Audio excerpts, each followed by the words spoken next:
There's this thing about staying right on the coast, especially in an older rental cottage. You expect certain sounds, right? The waves, the wind, gulls crying overhead.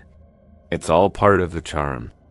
But sometimes the sea, or what comes from it, brings noises that aren't on any tourist brochure. Noises that get under your skin and stay there. That's what happened to me during that week alone at the Sea Spray Cottage, the one tucked away at the quiet end of Miller's Beach, right next to that massive old storm drain. The cottage itself was exactly what I wanted. Small, a bit rustic, ridiculously close to the water. The kind of place where at high tide you feel like the waves are practically licking at the porch stilts. The big selling point for me, besides the isolation, was this huge, old concrete storm drain outlet right on the beach, maybe 50 yards from the cottage. Architecturally, it was kind of cool and ominous looking, a massive dark maw in the dunes, leading back under the coast road. Probably part of some ancient drainage system for the whole area. During low tide, it was just this dark seaweed choked hole. At high tide, the waves would crash right into it with a satisfying boom. The first few days were perfect. Long walks on the empty beach, reading, just listening to the ocean, standard solo retreat stuff. Then, about the third night, a big storm blew in. Not a hurricane, but serious wind and rain, the kind that makes an old cottage like Sea Spray groan and shudder. And the tide was incredibly high, a real surge. The waves weren't just crashing near the storm drain. They were pounding into it, sending spray high into the air. I was inside watching the storm through the salt-streaked windows, a mug of tea in hand. The wind was howling, rain lashing down. That's when I first heard the other sounds underneath the roar of the storm. Coming from the direction of the storm drain, it was a weird, muffled thumping, rhythmic, thump, thump, like something heavy and buoyant repeatedly hitting the inside of the concrete culvert as the waves surged in and out. My first thought, debris, a big log, maybe a section of old pier, washed in by the storm, getting battered around inside the drain. Made sense. But the thumping continued even as the storm's intensity fluctuated, and then another sound joined it. A scraping, dragging noise. Long, slow scrapes as if something heavy with rough edges was being pulled across concrete, or maybe trying to claw its way along the inside of the drain pipe. Again, I told myself it was just storm debris, the water doing strange things. But the sounds, they had a weird persistence, a quality that didn't feel entirely random.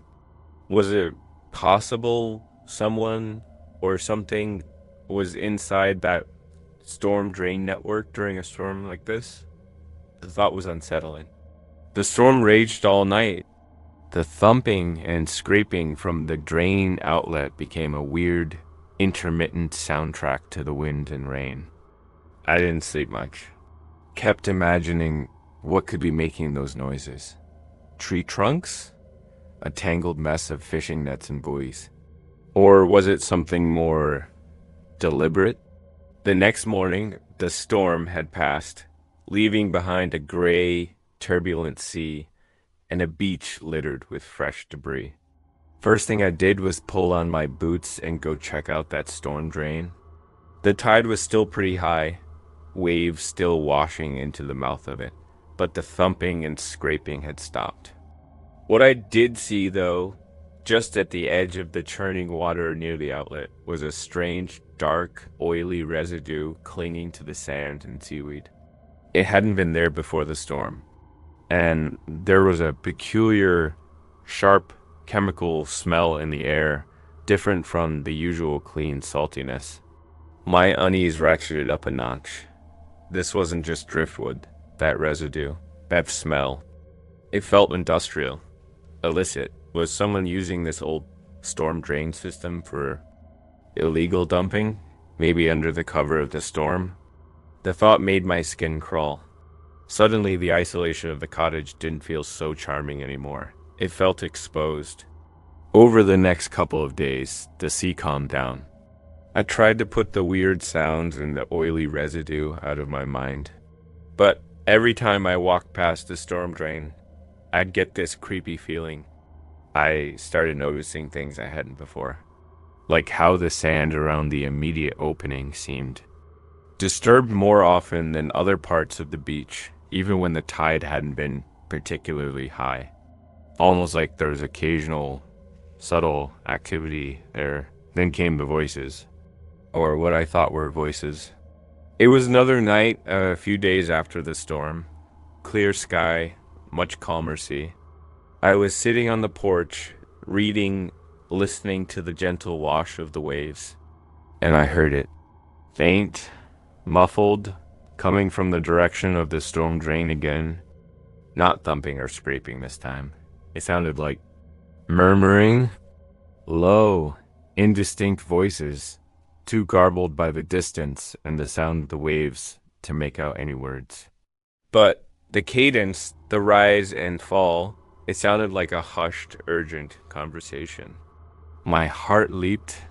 I grabbed my powerful flashlight, the one I keep for emergencies, and headed towards the beach, towards the drain. Kept my light off until I was closer. Crouched behind a small dune, listening. The murmuring was still there. Definitely voices. More than one, coming from inside the storm drain. Who would be in there, talking, in the middle of the night? This wasn't kids messing around. This felt serious, secretive. The crime horror alarm bells were going off loud and clear in my head now. Smuggling? People hiding? What if they knew I was here, listening? Then, from deep inside the drain, I heard a sharp, metallic clang, like a heavy hatch being closed, or tools being dropped. The murmuring stopped instantly. Silence. Just the gentle waves. I waited, hidden, for what felt like an eternity. Nothing more. Suddenly, a dark shape detached itself from the deeper shadows around the mouth of the storm drain. My flashlight beam shot out, catching a figure, or maybe two close together, hard to tell, scrambling away from the drain, moving quickly. And silently up the beach, disappearing into the dunes further down, away from my cottage. They were too far away, too quick to see any details. Just fleeting, dark shapes. I didn't pursue, didn't call out, just watched them go, heart pounding. Then I shone my light back at the storm drain. It looked as it always did, a dark, empty hole. But now it felt different. It felt like a doorway to something hidden, something illicit, operating just beneath the surface of this quiet coastal town. The escape, the resolution, was simply me retreating to the cottage, bolting the door, and spending the rest of the night wide awake, listening to every creak and groan. The next morning, I packed up and left Sea Spray Cottage a day earlier than planned. Didn't mention anything to the rental agent. What could I say? I think your storm drain is being used by criminals. They'd think I was nuts. But the memory of those muffled voices, that metallic clang from deep within the earth, the fleeting dark shapes on the beach, it stays with me. It makes me wonder what unseen networks, what secret activities might be hidden just out of sight, using the old, forgotten infrastructure beneath our feet. The sea brings many things ashore, and sometimes it brings whispers of things you were never meant to hear, from places you were never meant to look into.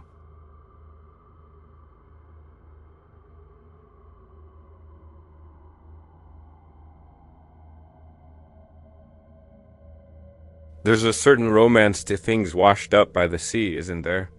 Old bottles, pieces of driftwood worn smooth, colorful sea gloss. But sometimes the ocean delivers something more modern, more unsettling, something that speaks not of ancient voyages, but of recent, unexplained disappearances. That is what happened last spring when that derelict cabin cruiser washed up on the beach near the small, isolated rental house I was staying at on the Oregon coast. It wasn't just an empty boat. It felt like a floating crime scene. I'd rented the place for a month. The Gull's Nest. A little A-frame right on a secluded stretch of beach, backed by thick pine woods. Perfect for getting some writing done. The first week was idyllic. Stormy, yes, typical Oregon coast spring, but beautiful. Lots of beachcombing. Then, after one particularly rough night of wind and high surf, I woke up to a very different view. There, beached awkwardly on the sand about 100 yards down from my cottage, tilted on its side like a wounded animal, was a boat. A cabin cruiser, maybe 30 feet long, white hull, looked fairly modern, not some ancient wreck. But it was clearly in bad shape. Mast snapped, rigging tangled, deep gouges along one side. And it was completely, eerily silent. No signs of life. My first thought was, oh man, hope everyone got off okay. My second thought, as an urbex photographer on the side, was this could be interesting footage. But as I got closer, grabbing my phone to call the Coast Guard first, the interesting feeling started to curdle into something more like deeply unsettling. The boat was named the Wanderer, faded blue letters on the stern. The deck was a mess of tangled ropes, seaweed, and debris. The cabin door was splintered, hanging open. I called the Coast Guard, reported the beached vessel, gave them the location. They said they'd dispatch someone, but it might take a while given the remote location and other storm-related calls. They asked if I could see anyone on board or nearby. I told them no, it looked deserted. After I hung up, curiosity and a growing sense of unease pulled me closer. Okay, just a quick look, I told myself, for safety. See if anyone is hurt inside. Famous last words. I shouted, "Hello, anyone on board?" My voice sounded small against the roar of the receding surf. No answer. Cautiously, I climbed onto the tilted deck. It was slippery with wet sand and algae. The cockpit was empty, instruments smashed, windshield cracked, looked like it had been through hell. Then I peered into the open cabin door. The inside was dark, cramped, and smelled strongly of seawater, diesel fuel, and something else. Something faintly coppery and unpleasant that I didn't want to identify. My phone flashlight cut through the gloom. The small cabin was a wreck. Cushions torn, a small table overturned, charts and papers scattered everywhere, soaked and mostly illegible. Looked like it had been violently tossed. But amidst the chaos, a few things stood out. On the small galley counter, a single coffee mug sat upright, half full of what looked like cold coffee, a spoon still in it, like someone had just set it down. Beside it, a plate with a half-eaten sandwich, now a soggy, unappetizing mess. It looked like someone had been interrupted mid-meal, very recently. In one of the bunks, a sleeping bag was unzipped, rumpled, as if someone had just climbed out of it. And on the floor beside the bunk lay a single woman's sneaker, expensive-looking running shoe, also soaked. Just one. This wasn't just a boat abandoned after a storm. This felt wrong. The signs of recent normal life juxtaposed with the violent disarray and the boat's current state. It felt like a stage set for a story I didn't want to know.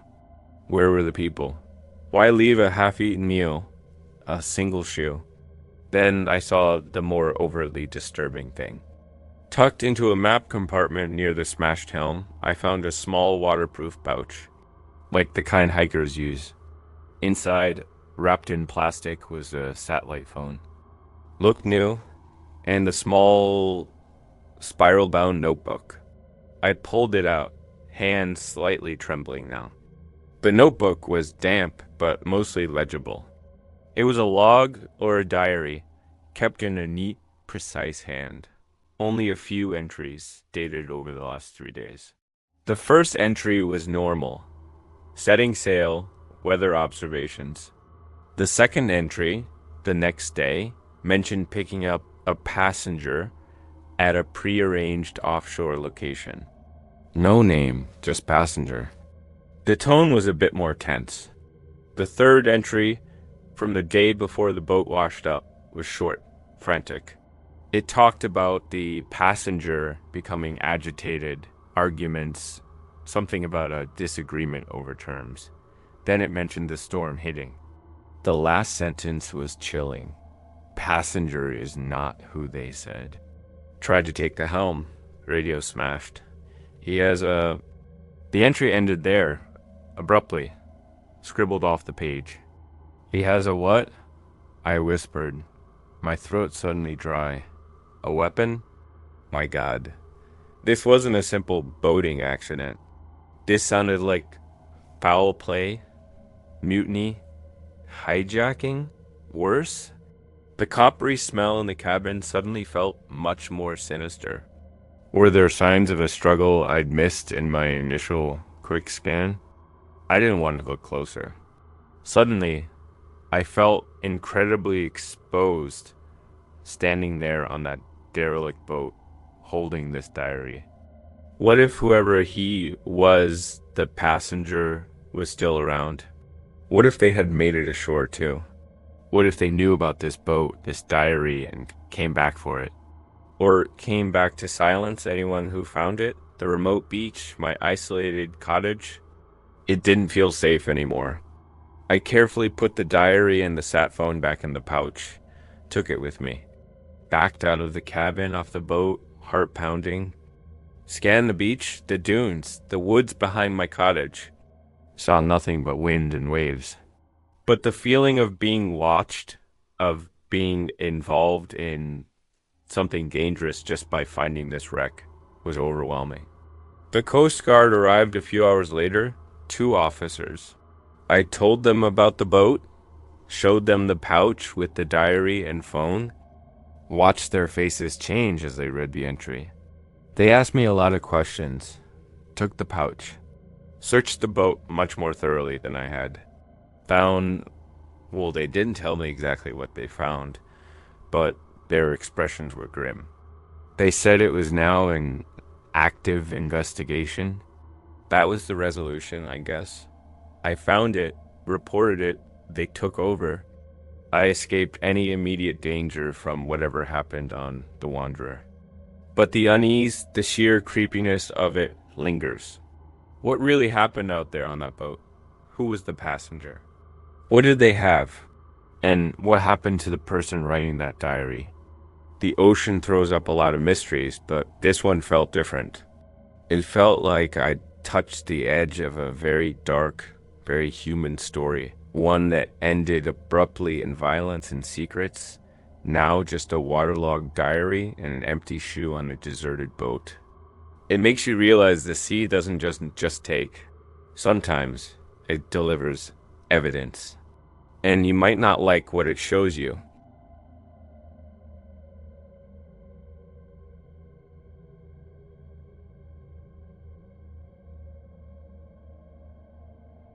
Living in a small, slightly run-down rental right on the beach in an old fishing village has its charms. Especially in the off-season when it's quiet. You get the raw, moody ocean, the cry of gulls, the smell of salt and wood smoke. But you also get the locals. And sometimes their late-night activities are a lot weirder and a lot more unsettling than just mending nets or heading out for an early catch. I saw some things down by the old town pier on those dark, moonless nights that made me pretty sure not all fishing involves actual fish. My place was a tiny, weathered cottage at the far end of the village, almost where the houses stopped and the wild, rocky coastline began. The main village pier, a rickety wooden structure, was about a quarter-mile walk down the beach. I'm a night owl, often up late writing. Sometimes, if I couldn't sleep, I'd walk down to the pier, just listen to the waves under the pilings, look at the stars. It was usually deserted that late, maybe one or two local kids trying for squid with glow jigs, but then I started noticing them. The other night anglers. They'd only appear on the darkest nights, usually when there was a bit of fog or drizzle. Never saw them arrive by car or walk through the village. They'd just be there. Usually 2 or 3 figures, always dressed in dark, nondescript clothing. Hoods often up, faces shadowed. They didn't use the main part of the pier where the lights were. They'd be way out at the very end, the T section that jutted out into deeper water, often shrouded in mist. And their fishing, it wasn't normal. They used heavy-duty looking rods and lines, but I never saw them cast in a traditional way. It looked more like they were lowering something heavy straight down, or maybe using grappling hooks. They used very faint shrouded lights, like a pen light covered with a cloth, or maybe a dim red headlamp, just enough to see what their hands were doing, but not enough to illuminate them clearly from a distance. And they were silent. No talking, no laughing, just quiet, efficient movements. The whole operation felt covert, secretive. My curiosity got pricked pretty hard. What were they doing? Poaching something. Lobster? Pot's out of season? Or was it something else entirely? The crime horror part of my brain started whispering. This coastline had old smuggling legends, like most old coastlines do. Were these guys a modern version? One night, bolder than I should have been, I decided to try and get a closer look from my urbex photography, though this was less urbex and more creepy human activity. I walked down the beach, staying in the shadows of the dunes until I was almost at the base of the pier. Climbed up onto the sand under the pier itself, moving slowly, carefully between the seaweed-covered pilings. The sound of the waves breaking nearby helped cover any noise I made. From here, I could just make out their dark silhouettes against the slightly less dark, misty sea at the end of the pier. They were definitely hauling something up. Not a flapping fish, it looked rectangular, heavy, like a weighted net bag, or maybe a small submerged crate. 2 of them were working together, pulling hand over hand, a third one holding a dim light. It was a struggle, whatever it was heavy. They finally got it up onto the pier deck with a soft, wet thud. I couldn't see what was inside.